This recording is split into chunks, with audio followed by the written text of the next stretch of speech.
In the unsteady glow of candlelight, Xiezhen looked at her with a dark, unreadable intensity. Without warning, he leaned forward and captured her lips, his hand locking firmly at the back of her neck so she couldn't pull away.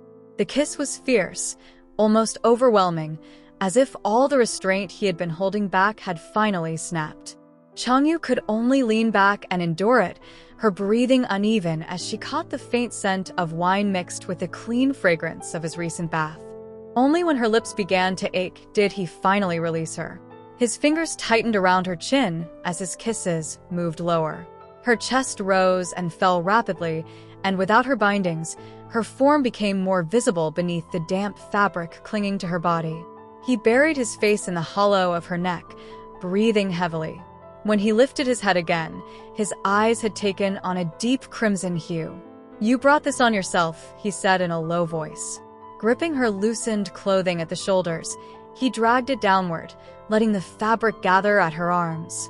In the candlelight, her skin carried a warm, jade-like glow, though the scars across her arms and shoulders were impossible to ignore. It was the first time he had truly seen them all.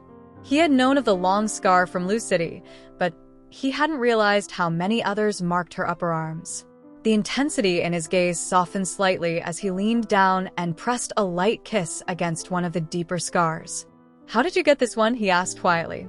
This time, his touch was gentle, almost weightless. Changyu felt her heart tremble at the gesture, warmth spreading through her chest. She turned her head slightly, suddenly self-conscious.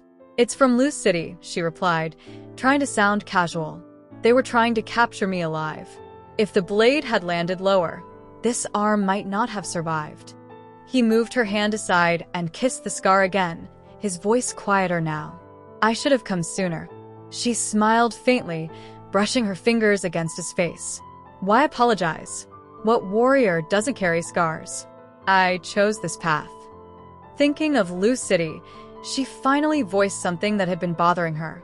"You had just returned to take punishment. Your wounds should still have been open. Why did you leave so quickly?" His expression darkened slightly.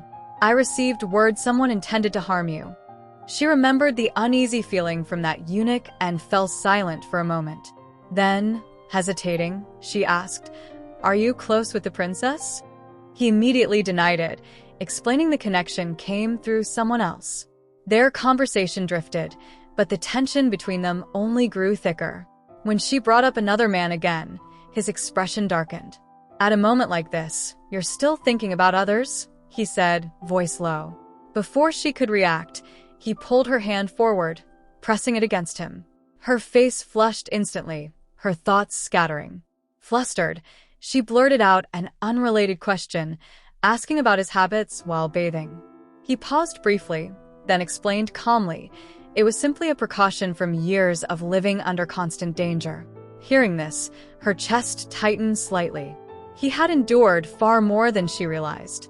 Trying to shift the mood, she made a light comment, but he suddenly looked at her, voice deepening. "You weren't wrong. I do think about taking advantage of you." Before she could respond, he lowered his head and bit lightly at her ear. She gasped softly, the sensation unfamiliar and overwhelming, sending a strange shiver through her body. "Don't bite," she whispered, her voice unsteady. But he didn't stop. The tension between them reached its peak, her thoughts dissolving completely. Later, when she stood by the bath, washing her hands in the now cold water, her face was still flushed. From behind, Xiezhen watched her quietly, his gaze heavy and lingering. Unable to resist, he stepped forward and lifted her into his arms. Startled, she clung to his shoulders as he carried her out and laid her onto the bed. He leaned down and kissed her again, his voice low and rough. "It's still early. I was holding back before." Her heart pounded wildly, but she pushed against him, reminding him to eat. He paused, then asked if she had eaten. Her silence, and her stomach, gave her away. A faint smile appeared as he helped her up. They sat down together, sharing the late meal. The earlier intensity faded into something quieter, though the tension still lingered beneath the surface.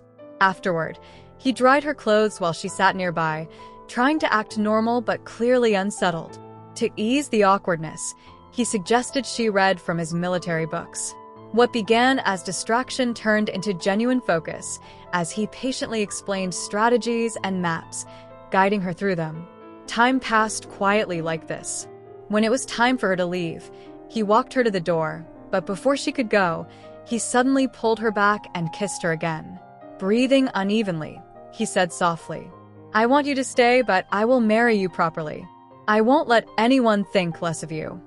His tone was firm, but there was restraint behind it.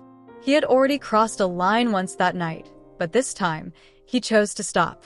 Because to him, she deserved more than just impulse. She deserved everything.